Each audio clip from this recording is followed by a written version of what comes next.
Hello and welcome. Today's date is the compilation of the 19th day of May 2019. My name is Derek. This is the Money Charts channel. All bets, trades of the like. That's within each's own risk and their own reward. For myself, risk reward management always job number one. And I did a little bit of managing of my risk reward today as I distributed some of my Bitcoin earlier this lunchtime today, and sold it for mainly Bitcoin, well, for Bitcoin Cash. We'll get into that in a little bit. As far as Bitcoin is concerned against the dollar, it came up to this level, and it was like in between, like 60% of the way between this level and the next key level near 10,000. Still close to $2,000 or over 20% of a gain from this point forward to reach the next intended target of over 9,800. But after this move down to this, in this case, 18 average of lows, this low is 66.34. Bitstamp was like 6,000.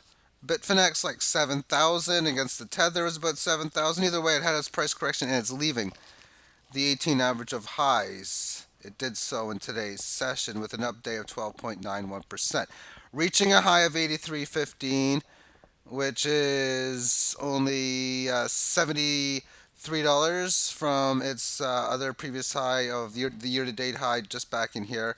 So, but pretty much in that exact same area, pierced below. On the single-hour term time frame, it left it yesterday at 2100 hours, 9 p.m. for a good gain, and since then has really continued to correct support or correct sideways. Two levels of support hit at 7,815. After this move earlier today at around 1800 hours, 7 p.m. is when it came in there. Had a failed breakout, maybe, because it's passing right now its correctionary test, but it's passing current form. Like you're winning. You have a 3 point lead in a basketball game. Doesn't mean you're going to win it, but you're winning. And so it's winning its correctionary failed. And that I wouldn't be surprised. I mean, the market's going to do what it's going to do, but I wouldn't be surprised if it comes up and it the next couple of days into the 98.14 number. Now, I think this week, as it plays out, I wouldn't be surprised you have three decent moves here. This green candle followed by the two. I mean, the statement to me has been made that this isn't resistance. We're going to the next key level, so I wouldn't be surprised if it's within this period. We're just starting this week out now. Monday, Tuesday, that's in the earlier stages of the week, but whether it be Wednesday, Thursday, Friday, Saturday, and there's no guarantee upon it, but I just wouldn't be surprised if, of course, it has a move up towards this level high. And the same goes true within Litecoin Fibonacci as well. And I wouldn't be surprised if the harmony to those points together work collectively. Oh, Bitcoin goes up 9% during that, let's say, 70 or 100-minute time frame. Oh, Litecoin did that then or then, or whatever, works together. But as we had a little bit of resistance here, piercing below the 63 number, then it came back to support, piercing above it. Now, seeing a bit more examples of the pierces less, but not too many. But still, as it goes right now, leaving the 18 average here over the last few weeks, it's already tested, retaken out this high marginally. So I wouldn't be surprised if a full decent sized green candle week was to be in store. That's probably getting above here. 140, 150, 150, 160 range would be where I think a realistic intended target is. As far as its daily term time frame, as after it got above that level of resistance, making a move up to the 90s area. And then after this leg lower, you can say it's a failed breakdown now. It got above the 18 average of highs, came back, but it successfully corrected it, leaving it. On May the 11th, then nice little gain in here, back to it. Started yesterday's session, or today's session rather, in the attempt to break it out. Right now, it's still in that mode of attempting to leave the 18 as it hangs in there within the 18 highs. And if it does so, that move, of course, to the next key level, breaking that resistance is where I think it'd be going, like 130, 140. Into that 150 little range area would be, I think, to be expected. And that percentage gain would be like over 50, 60% kind of deal if it does it.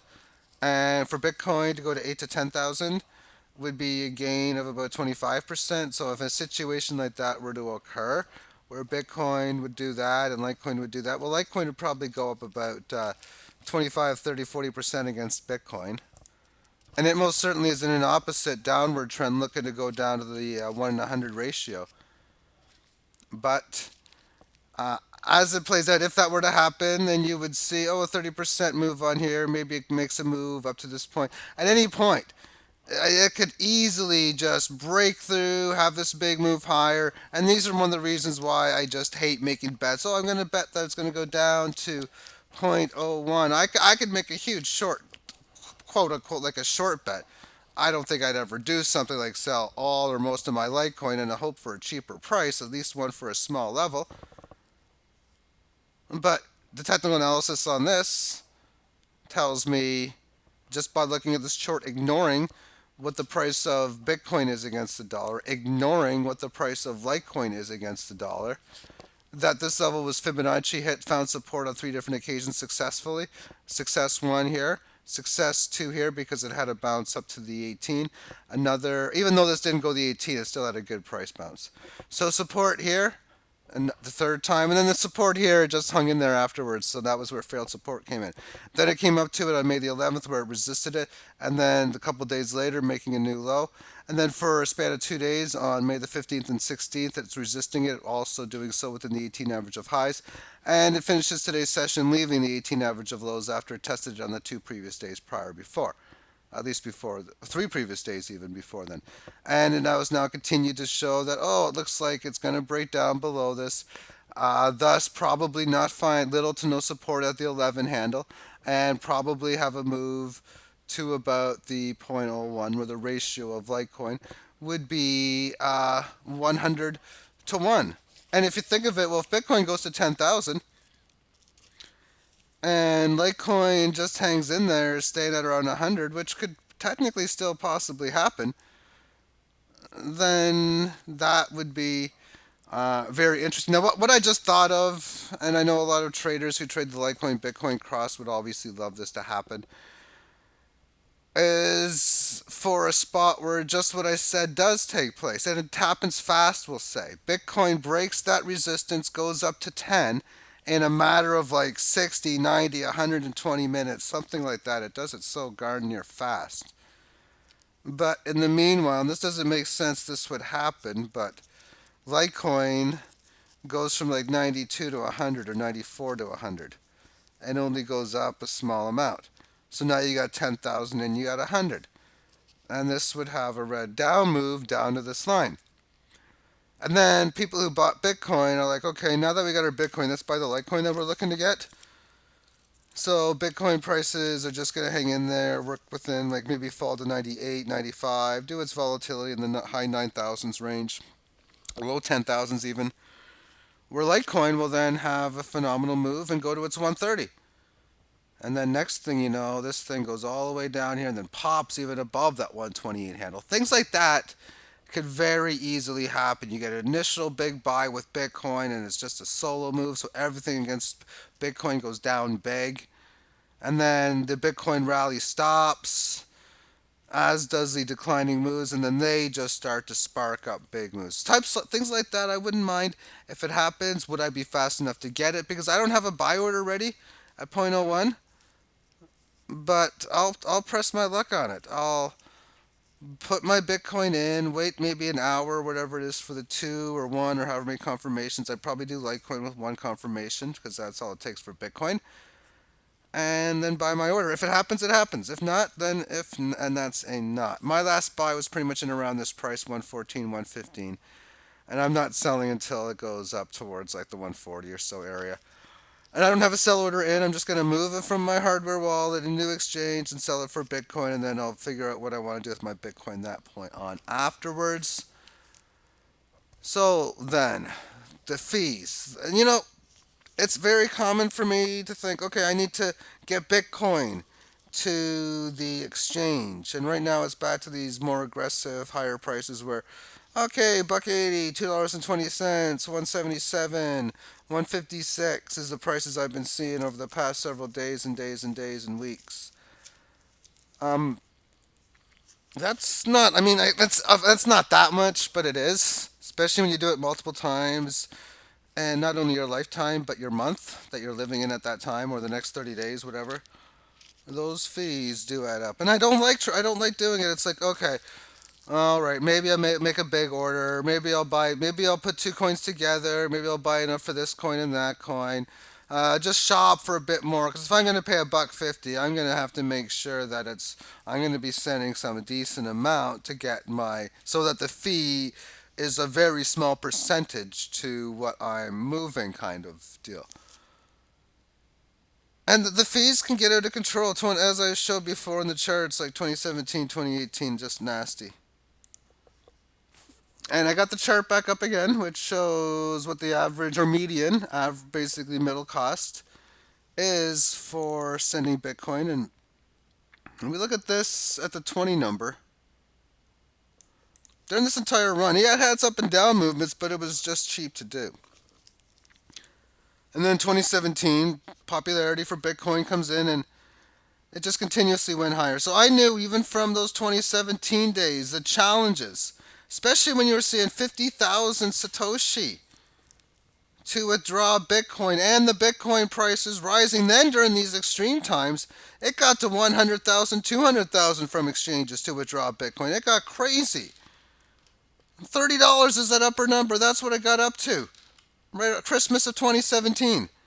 But all the periods before then, it still took a good many days before this was able to crash down from 30, okay, to 7 to 1. It was a quick period of time, but it was still relatively very, very expensive, because we can see in here from like, I don't know, December like 15th to like January the 8th or something, so a good 3-4 weeks. You were paying like 10, 20, 50, well, not 50, maybe. I mean, that was median. But you were paying a lot for the Bitcoin transactions. And now we've seen this move, and the volatility of its up and down moves for how they work is very disturbing for at least myself. I do realize Bitcoin is king, and I'm not selling all of it. In fact, I really, percentage wise, didn't sell all that much really today. But the prices got to the point of like 20 cents and even lower. It's like now it got to the point in here where, yeah, I still had the exchange problem where if I wanted to move from one exchange to another, I would usually just buy Litecoin, sell Litecoin. That was my most common move. And if it's between Bittrex and Poloniex, DGB would easily be one because it was faster. But these fees for my hardware wallet, when I was buying things, I'm like, oh, geez, something for like $8, or even there was times where I'm like a $20 trade. I'm like, it was literally like 9 cents, 8 cents. I'm like, man, I could almost just send like $20 worth of Bitcoin and make a trade. Let's do it, and I did it. I mean, I'm not going to put $20 in to make a trade move if the fee is $1.67. I just cannot do that. And again, I get to the point, well, okay, well, if you were to buy something big, you're doing a $9,000 play. What's $1.95 now? And yeah, but if I can send that same amount and pay 1.9 cents or even cheaper, I'd still rather do that, especially if it's going to accomplish me the exact same thing, maybe even better. So if it gets to the point, I got the charts back up here, but if it gets to the point where we have major high prices in Bitcoin, people getting into it, money being moved, which what I think what controls it, because the overall price is controlled from its computer program code. It's priced in. I mean, that chart I shown was in dollars, but really the better chart is how many satoshis on average you pay, and then you just multiply that price by Bitcoin in dollars. But as we can see back in the day when Bitcoin prices in 2014 was rising into the hundreds up to 1200, you still weren't paying anywhere near a dollar for fees. If it was, maybe it got a little over a dollar. Let's see, let's go back to that chart again and take a look. Yeah, okay, I got it from beforehand, so I'm looking at, I believe it's, yeah, in the 2013. But maybe it got up to like a dollar or so back then when it was 1,000. Maybe little expensive than the 250 prices you're paying in nickel. See the ratio, because from Bitcoin it went from like $150 to 20,000. That was like, we'll say, better than a 100x move from its lows back in here, wherever that time frame was. But for this, We're looking at this going from like 2 pennies to like $30.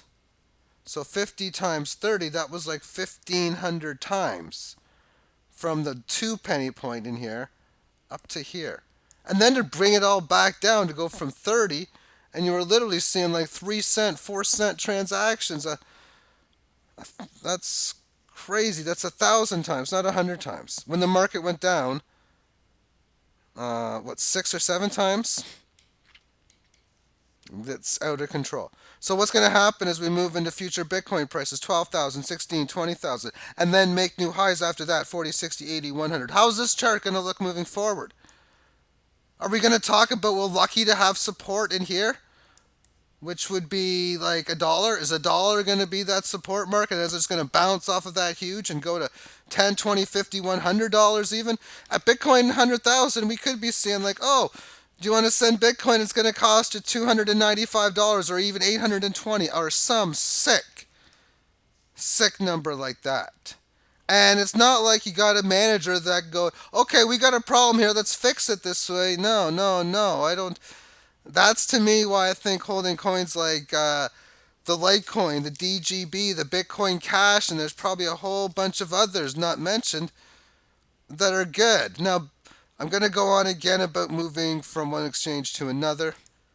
So say I want to send funds to Binance or from Binance and Poloniex back and forth, whichever one.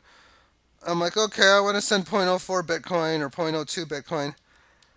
Oh man, I don't want to pay that 50,000 Satoshi fee because Bitcoin price is close to 10,000. That's like $4. That's over $4 to send it. Don't want to spend that. But you gotta look at the cost on this here. So now you'd first be buying something like Litecoin.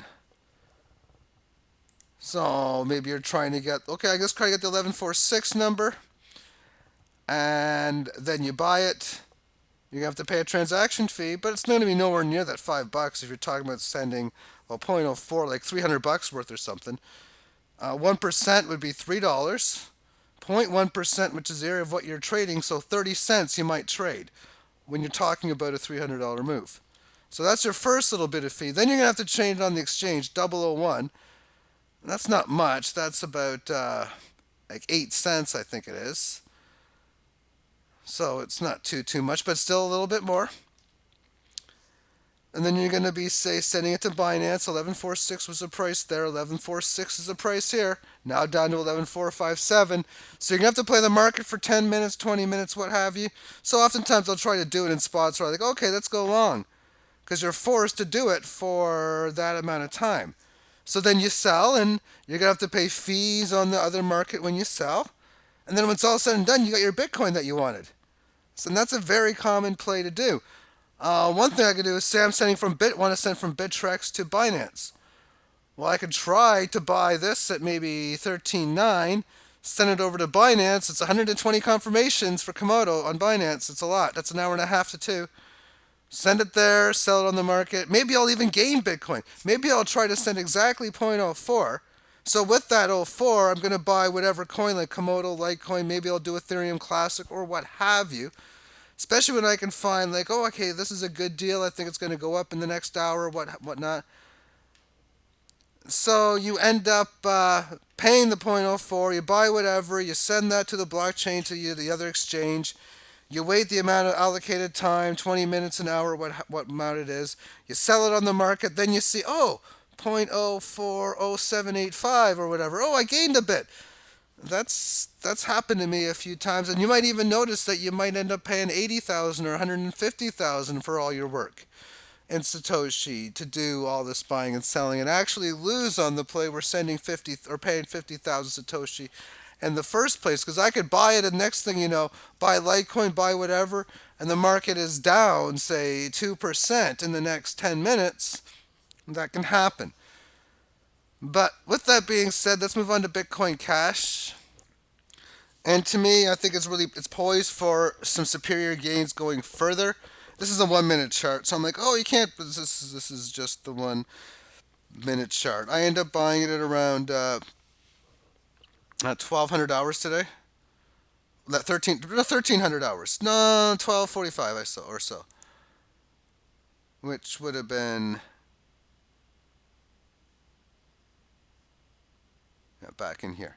Right around 413, I guess you could say. But I didn't buy it with anything on the dollar. And on its daily time frame, do we see anything? Well, yeah, a little bit. Price action has, well, overall, this big move in April, 2 days up, going from 167 up to 341, establishing major resistance at that 328 in that area there. Finding support in here, and there's the breakout on May the 11th. Grinding its way higher, but not within the 18 highs. It did correct down to such on May the 17th, 18th, but it left it on today's Sunday session, and it continues its move, showing as if, well, when you leave the 18 highs, I'm expecting it to break this high. So yeah, I'm quite bullish. I don't got as much data on here, but what's really intrigues me is its chart against that of Bitcoin. And what intrigues me is what's happened over the last few periods in here. You can't see it as well on the weekly. But on the daily, that's I just drew this line in because of what's been going on over the entire month of May, last 3 weeks. It first resisted this on May the 1st.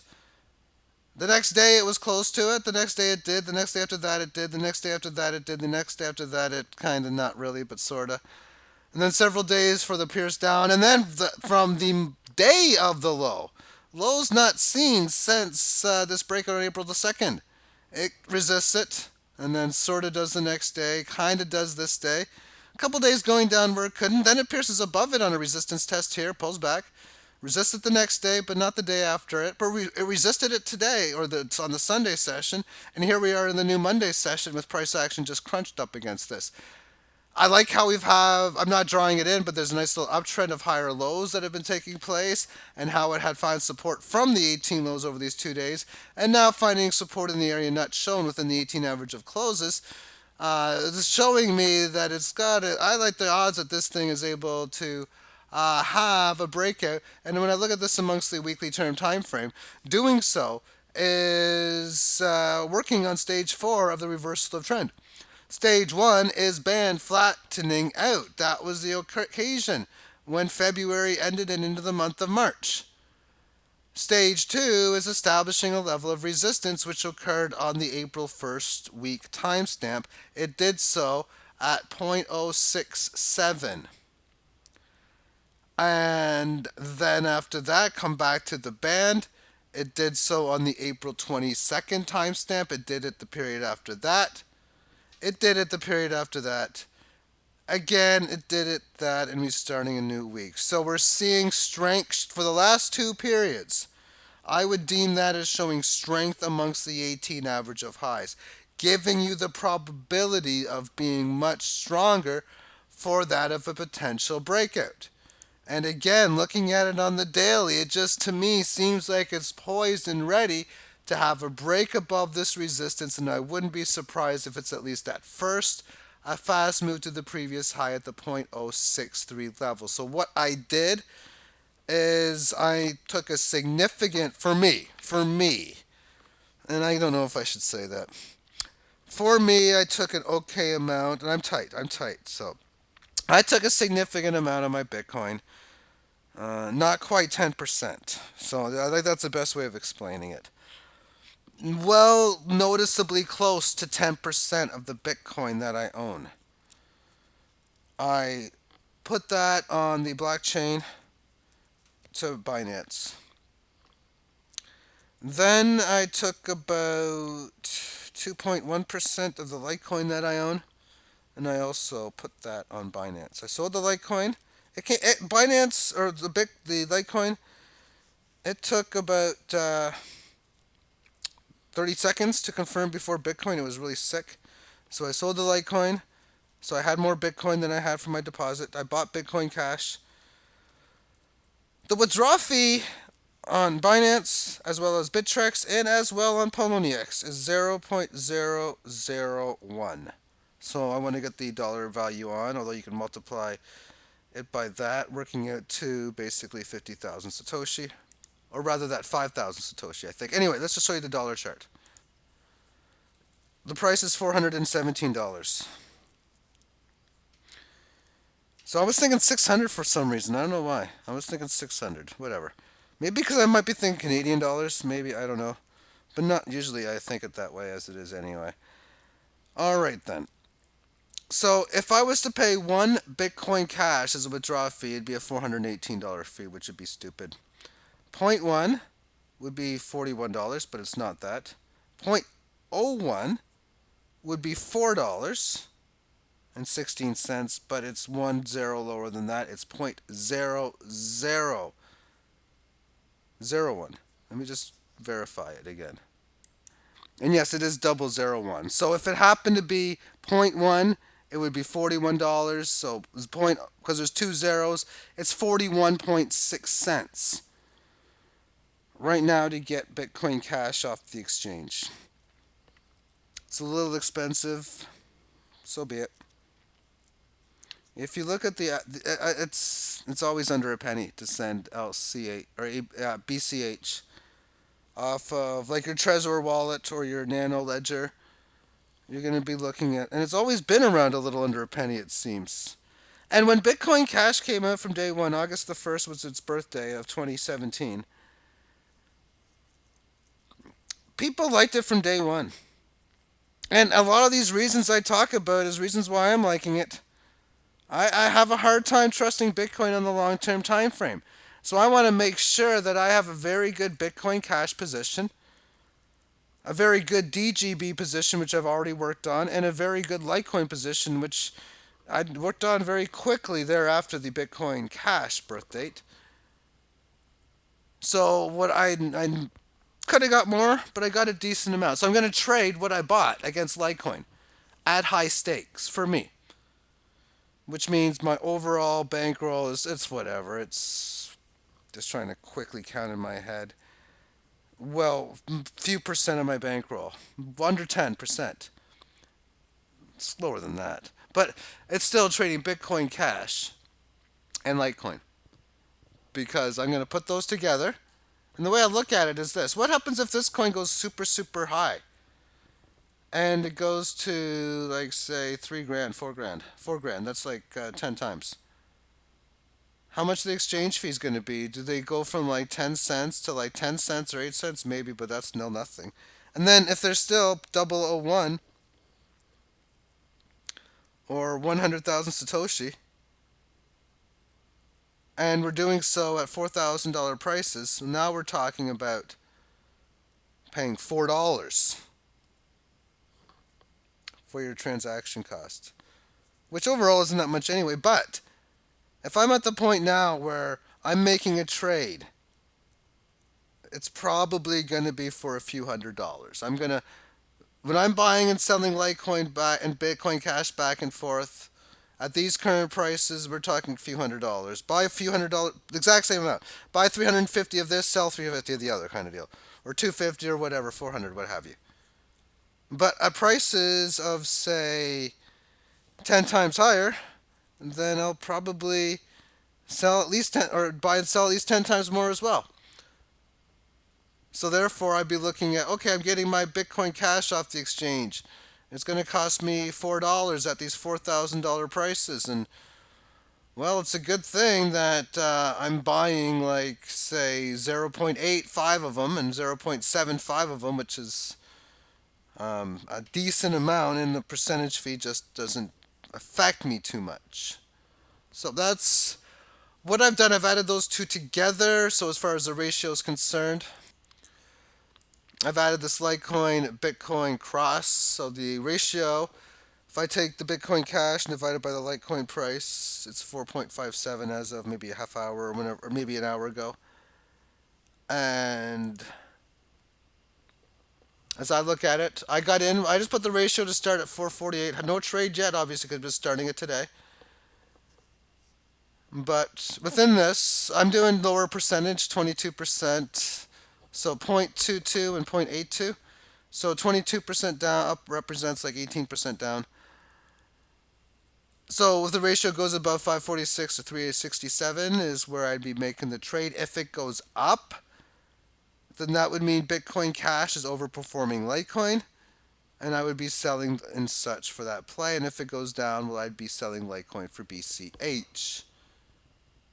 And of course, again, doing this at high stakes. Because one of the things that I've talked about amongst this channel, like recently, as far as doing this strategy, man, you can put like $100 on two coins, and well, geez, if you think about the fact that if you can make, say, over like a 5 or 600 day period, maybe you can increase your holdings on average 6, 7 times over. So if you have on average, say, 1,000 and 5,000 of coin, now you got like 5,000 and 30,000 of them, or whatever. Then you got a huge gain. Then the prices go up later in time, say 10, 15 times against Bitcoin. Okay, so now maybe you're up like 70 times, and maybe Bitcoin prices go up greater than 10, 15 times. So now you're talking about like 1,000 to 1 odds, and we start off at 100. Okay, well, 1,000, 10,000, 100,000. Well, it can be done. Now, of course, you do that with 1,000 or 2,000 or 3,000 or 4,000 or 5,000. And of course, my trade is much closer to 5,000 than it would be for 100. Pretty much right on there, actually. So that's what I want to do. But overall, when I'm talking about Bitcoin Cash versus Litecoin, to think my X is going to be anything spectacular, I don't think so. Maybe. Meaning, how much can I increase my Bitcoin Cash and Litecoin over like 500 days by doing this? As I mentioned, I want coins with volatility, and overall, the volatility amongst the two coins may not be the most spectacular. But these are coins I want to hold anyway, so do I just want to hold them and sit them there and do nothing? Not really. I want to trade them. I want to move them. I want them working. I want them making me profit. And I like the idea of holding coins on my hardware wallet. Myself, I control the private keys. When I'm ready to trade, I'll go to the store, exchange being a store, send whatever coins I need to sell, buy what I need to buy, take what I buy and get it off there and just bring it in the trunk of my car, if you will, and just walk out, drive out kind of deal. Sort of speaking with the blockchain. That's the idea that I want to have. So it's like going to a big gold coin stop. You're like, oh yeah, I want to buy this gold coin. So you're sending you're wire transferring, you're bringing money to them so you can buy. You buy what you want to buy, you take that coin, now you take it from that exchange, and then you just move it again where you need to so that you can do the whole same thing over. Now, there is a BCH Litecoin exchange that I can find on here, but it's not the greatest. There's not much data. Maybe in time it might be. But it's the Gemini exchange. But we can see in here the price was stable at like the 0.4, down to 25. So as long as I get these types of moves, they're going to be good. Now, with me, when I do ratios, I'd rather look at larger numbers than decimal numbers. That's my thing. I just hate that. I mean, I hate I don't hate penny stocks, but I mean, you gotta have like 12.4 cents and stuff like that, whatever. But I'd rather, instead of seeing 0.22, see like the opposite, which is like 4 1/3, 4 1/2, or whatever those numbers happen to be. So I'll just take what the larger price of the two is, and then divide it by that way. Which is why for all these ratios, Bitcoin Cash and DGB 33,660 to 1. 7,500 on the Litecoin side. GRSDGB, well, the way it works out is the more expensive coin is going to be on the right hand side, the cheaper one is on the left hand side. Oh, excuse me, actually, this is wrong. The more expensive one is on the left hand side, and the cheaper one is on the right hand side when the number of the ratio is greater than 1. So therefore, the official BCH LTC cross would be like 4.57. So Litecoin Gross Coin 234, Litecoin Komodo 81 and 1, Neo and Flow 102, which is where my last trade was about there, and Dash and Theta at 1,461. So as I say so many times, it's not really my job to predict where the markets are going to go. And I certainly don't have to predict it, execute it, and then have the actions play for itself. If I don't bet, my balance doesn't move. If I bet and win, I win. If I bet and lose. No, it's not like that. Because whichever way the ratio goes, if this goes down to 350, well, that means I know that Litecoin is doing better, and I'm probably going to be selling some BCH for LTC. And then if it goes up higher, well, that means I'd be seeing Bitcoin Cash and so on and so forth, and it's like that with every single one. I'll just wait for the ratio to do its thing, and when it does it and it's my time to act, then I'm just gonna have to do such. But even on the long-term time frame, 2 years, 3 years, I think I can double, triple my ownership in a 2, 3 year period, at least quad it. Go let the market do what it does, but I'd rather do that and get increases than just hold it. And then it's almost like, hey, I got a deal for you. Oh, what's that? If you put these two coins in like a hardware wallet and just leave them there, you'll consistently earn like 5% or 7%, 9% even a year of those coins. They'll just compounded daily or whatever. It'll basically work out to get about 9% a year. Once you withdraw them from the funds, then that's it. You well, not it, but if I'm going to get like, well, say if I withdraw them, that means I have a lesser balance, and I deposit some. They're basically always microscopically always accumulating interest to that of 9%. I'd be like, well, but in order for me to do that, I cannot move anything. I can't even trade them. We'll say. Well, if that's the case, then that would not be that great of a percent at 8 or 9, because I'm pretty darn near confident that in 1 year, that the amount of Litecoin and BCH that I can be making doing my strategy, if it's a bad year, then it's 30, 40%. And I'm kind of concerned that when you put coins like BitcoinCash and Litecoin and Ethereum and Litecoin, I can put that one up, that the volatility just makes it hard for big gains. I mean, it's had a decent move. It's went from 57 down to 36.3 lately, as Ethereum is gaining ground on Litecoin over that time. And it's got these up and down choppy moves, but all it's doing is like 3, 4x moves, 2x moves. So when you're looking and waiting for 30% and 40% moves to happen, there's going to be a lot of just that waiting for it. But you're still going to be able to increase your portfolio. If all you were doing was just holding and buying and selling Ethereum back and forth over and over and over again, you're going from the 26 handle down to the 13, half off. Back up to the 24, almost double, and then not quite of a decline of greatness, but still 33% down. And then from 16 up to like close to 60, almost a 4x move, and then giving it all back, and then some. And then another spectacular move going from the 13 handle to the 33. That's 2.5x, 33 back down to 16. That's about a double 2x move. And then, as you can see, continuous up and down movements moving forward. So now it's went up to this level. Maybe it's going to come back down in here. It probably should. It probably will. Markets will do what they're going to do. But it's still able. You can still gain like within this time frame, which is what would be now almost 2 years.